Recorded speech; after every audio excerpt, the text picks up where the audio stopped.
Jon Jones, Ciryl Gane announced March 4th for the heavyweight championship of the world. And before we break anything down here, brother, the number one thing we need to talk about is this comes with the stipulation. They didn't say interim championship. They didn't say title eliminator. They said heavyweight championship of the world. And what does this insinuate? Francis Ngannou, no longer with the company. Brother, talk to me. Thoughts immediately off the bat. What are we thinking about this? Once I saw the drop actually come from Jon Jones versus Ciryl Gane, once the news hit the media cycle, my mind was blown, man. We're actually going to see Jon Jones talk about it. In the beginning of this year, Derek, I asked, will we see Jon Jones fight in 2023? I've talked to a lot of different people. Nobody thinks it's going to happen, but finally we have a date, man. Finally we have a venue, and finally we have an opponent. It's going to be very interesting to see. And even a couple weeks ago when we saw Francis Ngannou with his mom wearing the PFL shirt, things were being foreboded. Excuse me. Things were being foreboded to show that maybe Francis Ngannou is stepping out. So it seems like it is, man. This is crazy.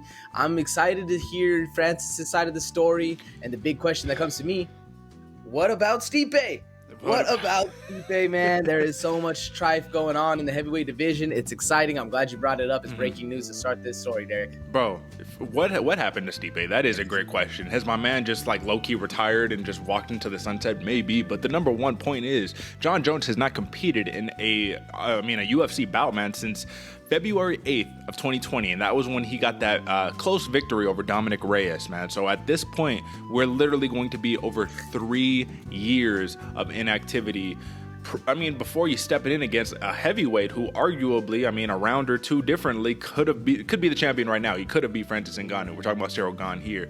So I think this is just blown up, man. Crazy, because the number one thing that we need to take into consideration before we jump into this week's show is that the UFC has hands down the scariest heavyweight on the planet as their heavyweight champion, and did whatever they could to kind of just like not jeopardize that, what's a better word to use? The UFC did anything in their power to discredit him as being the best fighter.